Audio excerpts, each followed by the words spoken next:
My title of the talk this morning is The Missionary God Refused.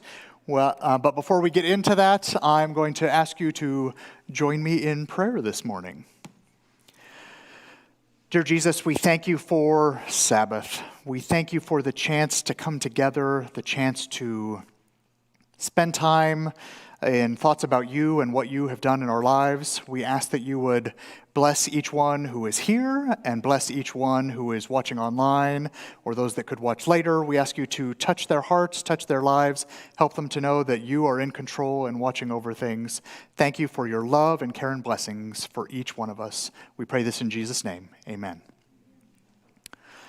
All right, so the missionary God refused. So I'm going to talk to you a little bit this morning about a story, and it's my story. And I'm going to talk to you a little bit about how at times it can feel like things are not under your control real well, that you feel like you and God are not always on the same page with things, but that especially in these times of uncertainty, these times where things seem very out of control in almost every aspect of life, I want to share with you what I hope will be a story that shows you that God is in control of things and how he was, at least for me in my life.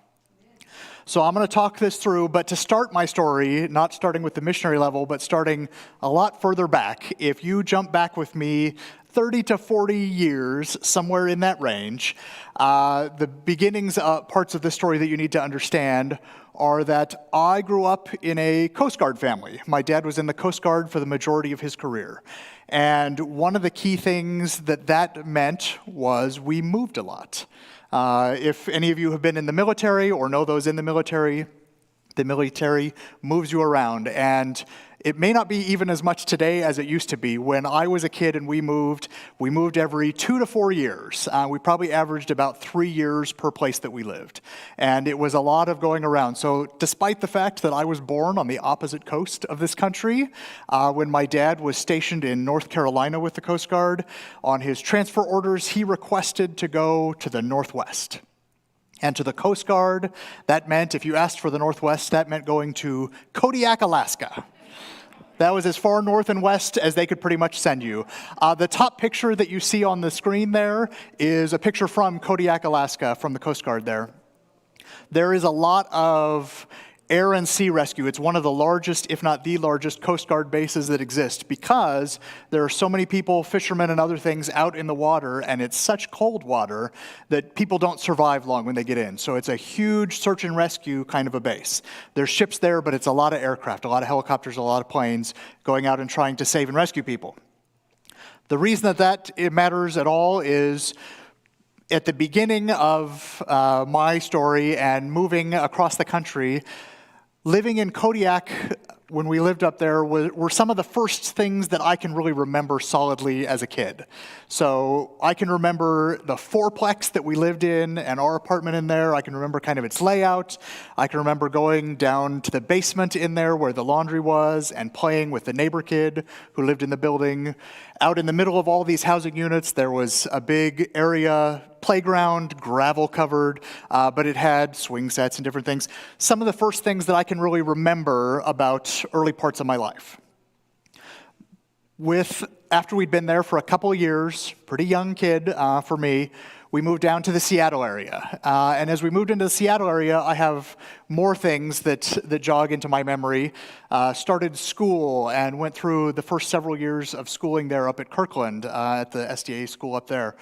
So enjoyed my time there, had a good time, made lots of friends. The reason that's the picture in the lower left part of the screen there is me in about that 3rd to 4th grade age range.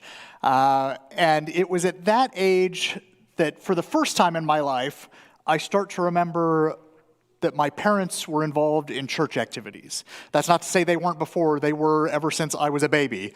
But that was the first time it started to occur to me at that age that my parents were involved with things at church. And they, I think, had many things that they did at church up at Kirkland where we attended. But the couple pieces that stuck out to me as a kid were that my parents taught the junior Sabbath school class. I was not in that class for most of that time that we were there. I was in primary, but I think I finished with a year overlapping with them in there. And The reason that sticks out in my head, to me at that age, that was pretty cool, that my parents taught a Sabbath school class. That was great. I enjoyed that. The other church thing that I can remember that my parents were involved with at that time was Pathfinders. My dad spent 2 years as the Pathfinder leader there in Kirkland, and I was not old enough to be in Pathfinders, or my sister, but my brother was. My older brother was in Pathfinders. And so the reason that sticks out in my head is that we used to go and do lots of Pathfinder-related things. One of those, the thing that stuck out in my head as a kid was we were the guinea pigs for Pathfinders to go and test out hikes. And in my mind, we did this every single week for months on end. I doubt it was every week, and I doubt it lasted for months, but in my mind, every single week we went out doing another hike and another hike and another hike, and those hikes within our family were affectionately known as the death marches.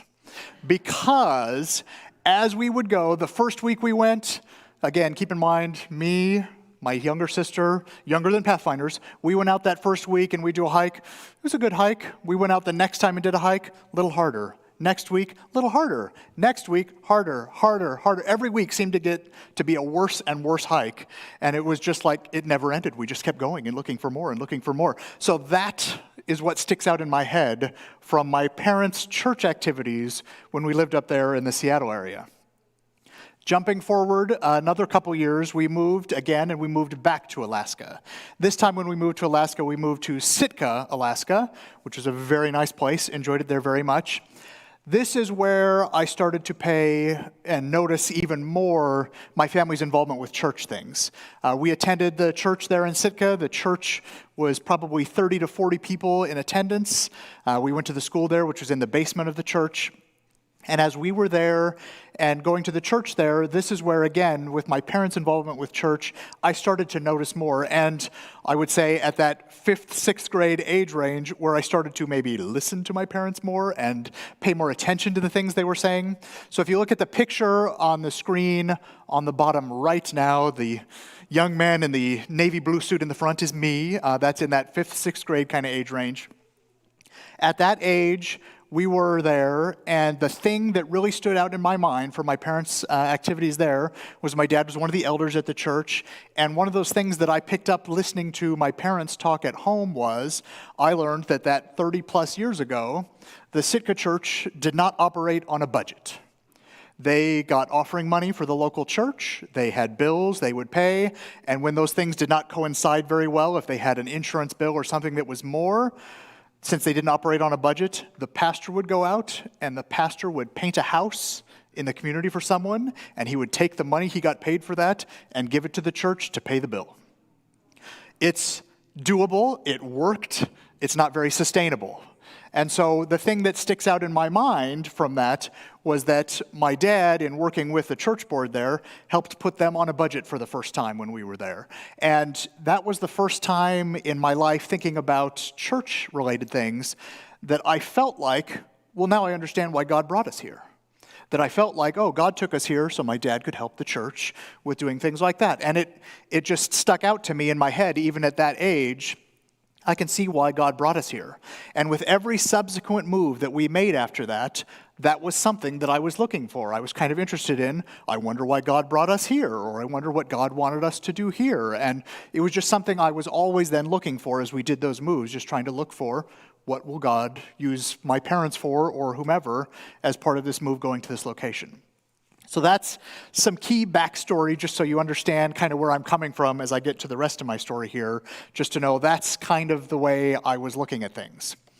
Fast forward now, jumping all the way to college. As I went to Walla Walla College, I came in, and there's a picture of me somewhere mid-range through college there in the top left of the screen. I came into college knowing that I wanted to be an engineer. I knew I wanted to be an engineer because I was one of those really obnoxious, nerdy kids that loved math class. And so I was really into numbers and liked all of that. I enjoyed science stuff, all those kind of things. So I came into college thinking, I think engineering is maybe something that uses that math and those things, and I was kind of interested in that, and had talked to a couple of engineers at high school age and was just kind of going, I think that's a place for me. And so I came into college enrolling into the engineering program. If you enroll in the engineering program at college, things are a little bit different than they are for most of the other majors, because there are a lot of prerequisite classes, a lot of things you have to take in sequence in order to be ready for your more advanced classes when you get later on. And so as I went through and was going through and taking those classes, when you enroll, you have to sign up for all the right things.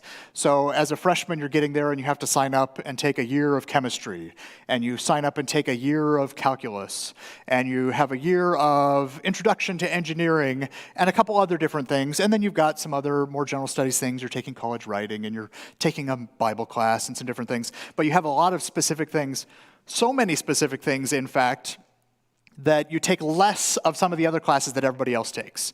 Less of the general study stuff, not as much history, not as much humanities, because you have so many math and science classes you have to take that fill your schedule.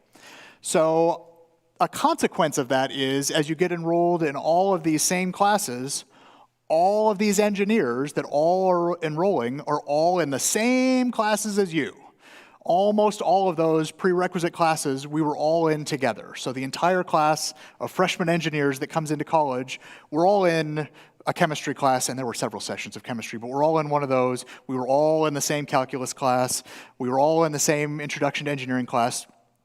As a consequence, the friends that you tend to make as an entry engineer into college are other engineers, because that's who you spend an awful lot of your time with. And so we got in there, and you make good friends with them, and one of the friends that I came to be close with and good friends with was Gerald.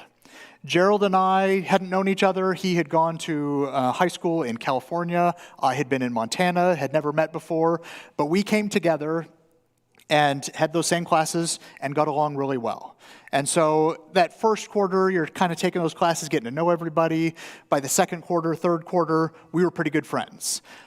We'd do some of our studying together. We would go through and hang out together outside of class. When we would go, especially as we'd hit like the weekend when you had less stuff to do, we would go, and I would go hang out in his dorm room on Friday afternoons with him and his roommate Chad. And so we would hang out together there. We'd go to dinner together over in the cafeteria. We'd go to Vespers together. We'd go to church together the next day. We just hung out. It was lots of fun to be with Gerald and that set of friends. So we did a lot of that. Well, as many classes as you have to take together when you're doing those early engineering things, because we became good friends, we started to coordinate the rest of our schedule.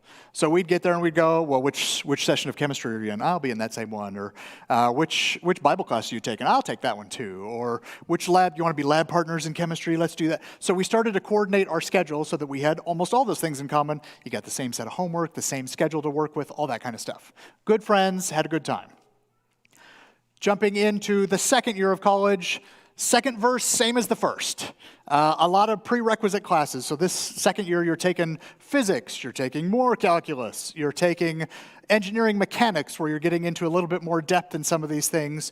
Gerald and I did the same thing. Coordinated schedules, looking for which one of these are you in, which one of these. You're taking speech class. Which speech class are you in? Let's take speech class together. So we coordinated schedules, good friends, having a good time.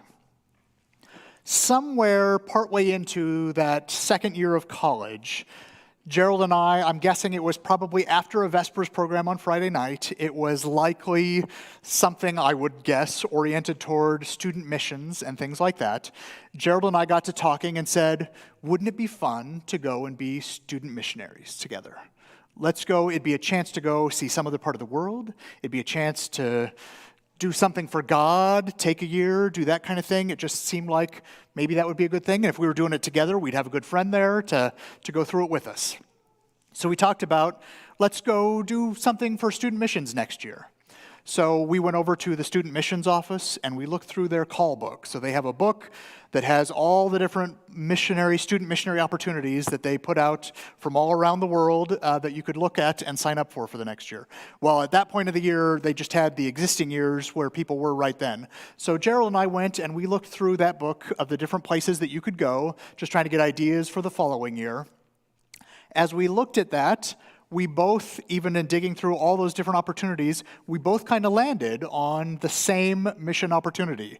We both were drawn to this mission opportunity where they were looking for 2 student missionaries, at least they were in the year that we were in. They were looking for 2 student missionaries. It was working at an orphanage in Manaus, Brazil. And if you don't know where that is, the Google map in the middle there, Manaus, Brazil, it's up in northern Brazil, up along the Amazon River. And there was an opportunity there to go and to help at an orphanage. And Gerald and I both just felt like we were drawn to that maybe the Holy Spirit was working on us saying that's the place where we could go and do something useful for a year. So we got interested in that. Well, next step, I went and talked to my parents and said, hey, I'm thinking about going as a student missionary next year. Generally supportive of doing that kind of thing. My dad wanted to make sure we had an agreement that after doing that for a year, I would come back and finish my degree and get through school. I said, you betcha. He had me talk to one of my uncles. One of my uncles worked for the General Conference for the Geoscience Research Institute and went around, and he had traveled around a lot of the world talking about creation and the flood and how those things worked in the world that we live in. And so he had done a lot of world travel, had been to Brazil. So my dad had me talk to my uncle Clyde, and he talked to me about it. Very positive, reinforcing, said something that you might not say to everybody, but to a late teens, early 20s boy, said, just be careful. Pay attention, be careful. You probably don't need to say that to most people. For a boy at that age, probably fair enough to say. Keep that in mind. So he said, just be careful. As long as you're paying attention to things, you should be fine. It should go well. I was therefore interested, but the one other set of people I thought I should talk to was my professors, a couple of my engineering professors, and maybe I should go and talk to them and make sure that they think that this is a good idea. And in my head, I pictured they might not be excited about that, because I thought they're teachers, they're here for you to learn the stuff that they're wanting to teach you and go through engineering. So in my head, I thought, they might be kind of, maybe you should wait, you should finish your degree, do that kind of thing.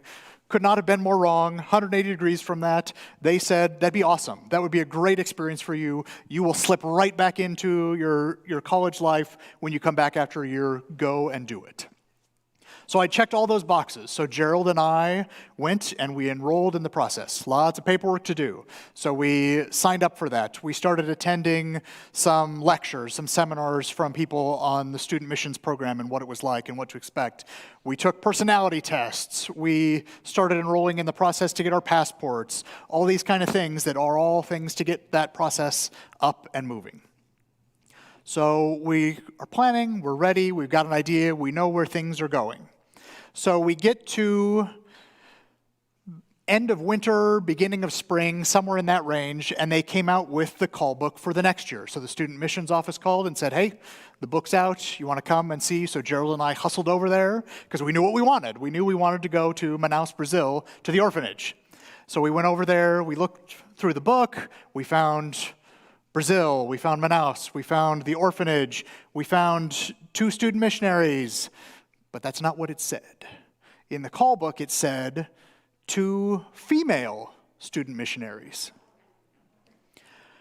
In all of this planning and preparation and getting ready for that, somehow it had never occurred to us that the conditions might change and that it might not work.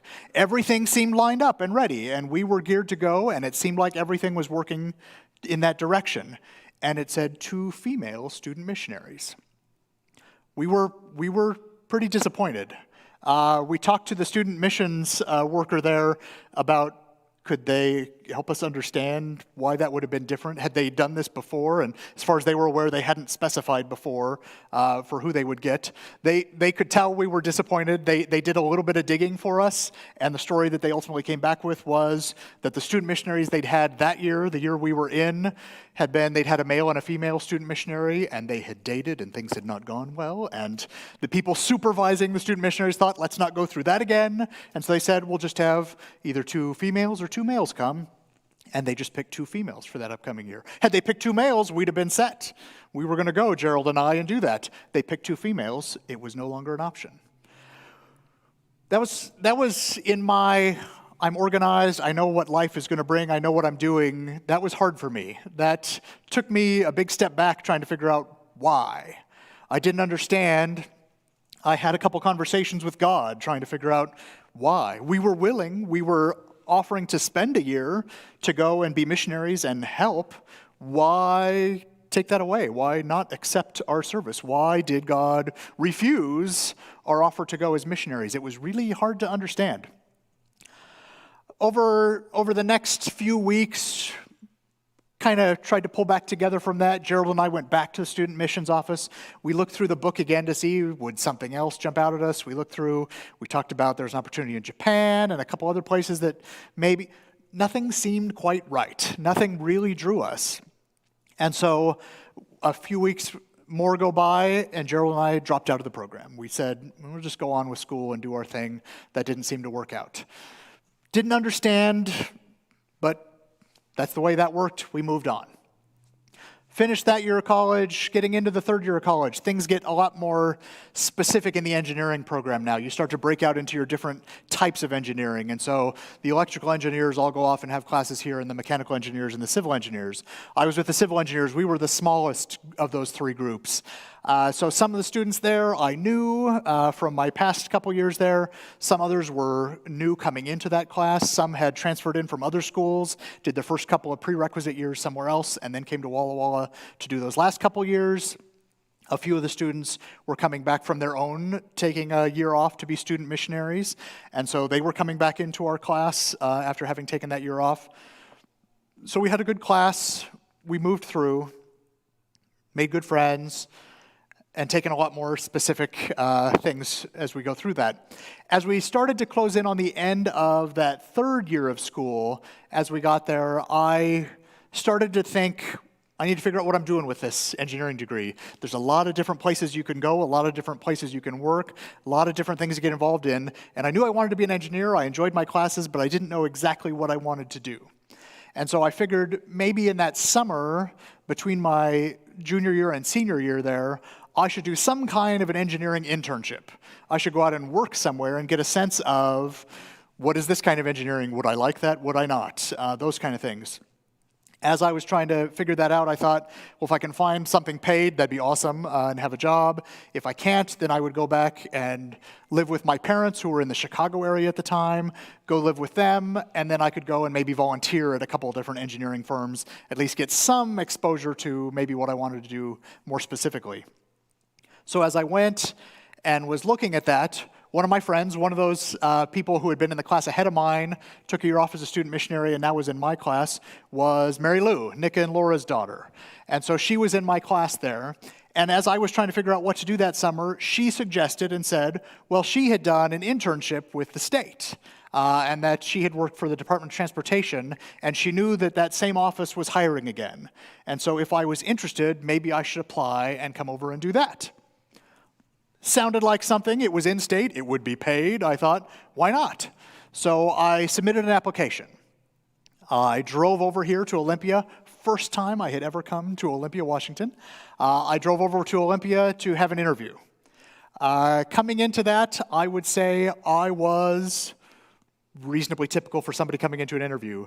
Not too excited, kind of nervous. I had never interviewed for anything before, no job or anything like that at that point. So my first time, didn't really know, what are they going to want to know? What kind of skills are they going to expect me to have? I just wasn't sure. Well, here's where God helped to overrule events to set me up for where he wanted me to be. And so as part of that, I got into the interview, and in that interview, there were two people, because they had two positions, so each of the people that was going to supervise somebody. And the two people in there, a man and a woman. The man is named Brian. He's in the top left in the middle of that picture. I got into the interview, kind of nervous. You answer those first couple questions, just some basic things, trying to settle in.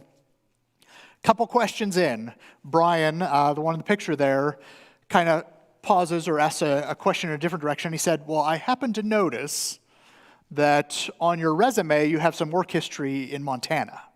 because I had gone to academy over at Mount Ellis Academy in Bozeman, Montana. So that was my work history, was mostly from Montana. He said, I happen to notice you have some work history in Montana. And he said, I was born and raised in Montana and lived a long time there. And he had gone to college in Bozeman and was kind of curious. Why was I there? What was I doing? Where had I been? Those kind of things. Happy to chat about that. Chatted for quite a few minutes about my experience in Montana, his experience in Montana, how things had gone. Finished a few minutes on that, having a good time. The woman in the interview, not to be outdone, said, I happen to notice on your resume you have an Alaska driver's license listed. And it turns out she had lived a lot of years in Alaska. And so she wondered, where had I been in Alaska? Why had I been there? What had I been doing? And so we spent quite a few minutes talking about Alaska and where I'd been and what I'd done and why we'd been there and her experience in Alaska, all that. I have never had a more relaxed and fun interview process than talking to somebody from Montana and somebody from Alaska and just sharing experiences. God definitely set me up for that, to have a positive experience with that. That very successful interview then, I got one of those internships, and so came over and worked for the summer for the Department of Transportation. It went great. I really enjoyed it, had a lot of fun that summer. A few months after that, that fall, the state of Washington passed Referendum 49, which was a big transportation revenue package, and they were funding a lot of projects all across the state. Because of that, they started hiring. They had tons of openings, lots of new projects. So that winter, I came back over to Olympia and I interviewed for the Department of Transportation with their HR office and interviewed and got put on their list of eligible candidates to be hired into one of those entry-level jobs for engineers. So went through that process. That spring, I got a call from our Seattle office and said, well, we have a job if you'd be interested. I wasn't super excited to live in the Seattle area, so I kind of stalled on that one a little bit. I got a call from the Spokane office. That one was much more tempting. I liked Walla Walla. I'd been to Spokane many times, really enjoyed that area, thought that might be the place to go. But I also knew there were 2 job openings in the same office where I had interned. And so before I accepted that, I went and talked to the people in that office about those jobs. One of the supervisors of one of those positions, the woman from Alaska. So I talked to her and said, could I come and work for you? And ultimately she said yes. So I said no to those other jobs and came here to Olympia to work in that office.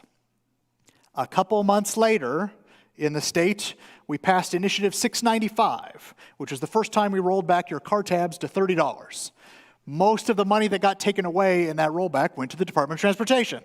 So as part of that rollback, suddenly instead of having lots of transportation projects, all of that money went away and then some, and so now instead of hiring tons of people, the agency was laying off a bunch of people. All those people they just hired, they didn't actually need anymore.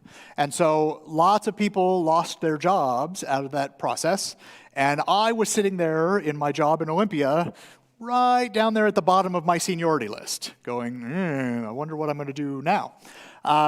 My coworkers said, hey, if they're cutting in all those other jobs, they don't usually cut here in headquarters, you should be fine. And I was.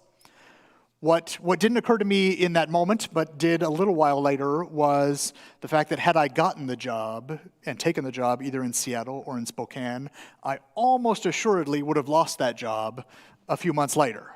Almost assuredly, I knew lots of my fellow folks that were out there at that same kind of level that lost their jobs and other people in that process. So I don't know what I would have done at that point had that been the case, because no jobs in transportation in this state. I would have either been doing something else or moved somewhere else. I was in a spot where I was able to stay and continue working. That allowed me to continue on. The picture in the bottom left there is me getting to go out. I love my job. I get to go out and I work on safety projects. I work on the roads where you're trying to help save lives, look at crashes that happen, why, work with community people, work with law enforcement, work with a whole bunch of folks trying to figure out what can we do to make this road better for your community. And it's a fun job, and I get to do similar things today still, but it's a lot of fun work, and I enjoy helping people, and that's a way that I get to help people, is doing that in that job. Had I not been in that position that God maneuvered me into, I would not have been able to do that, would not have been here. Had I not been here, all of my life would have been so different. I would not have met my lovely wife, Heather, and had our family and our kids. I would not have had the job I have. I would not know any of you. Things would have been so different. And the thing that really, really jumped out to me later, but not at the time, later was the fact that how all of this connects in the way God is involved in your life is that had I gone to Brazil for a year as a student missionary, instead of coming over to the DOT when they were hiring tons of people, I would have finished school as they were laying everybody off, not hiring anybody, and I would not have had an opportunity to do any of that or to end up here or do this kind of job.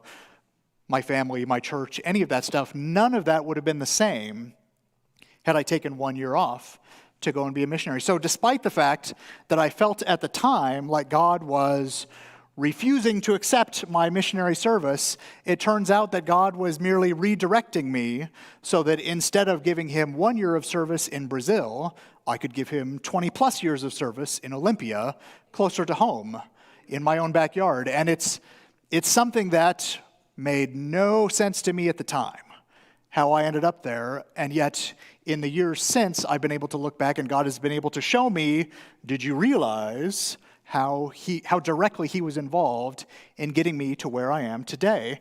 And it's striking to me, and I just want, in the world that we live in, and in as crazy as things seem, and everything seeming out of control, I just want you to remember and think about God is in control, and whether you can see it today or not, God has invested a lot of time and effort to put you exactly where you are today.